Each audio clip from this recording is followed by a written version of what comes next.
আমি সজীব ওয়াজেদ জয় বলছি।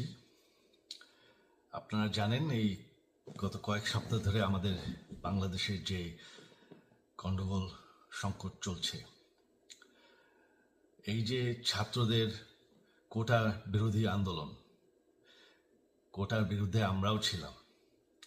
শুরুর থেকেই আমাদের সরকার কোটা সরিয়ে দিয়েছে, আমাদের সরকার তাদের সম্পূর্ণ দাবি মেনে নিয়েছে।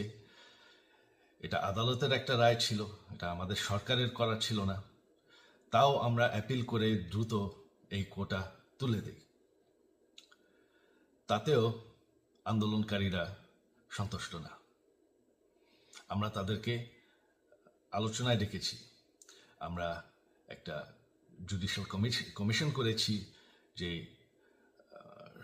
সংঘর্ষে যে হত্যাকাণ্ড হয়েছে সেটার বিচারের জন্য। অনেক পুলিশ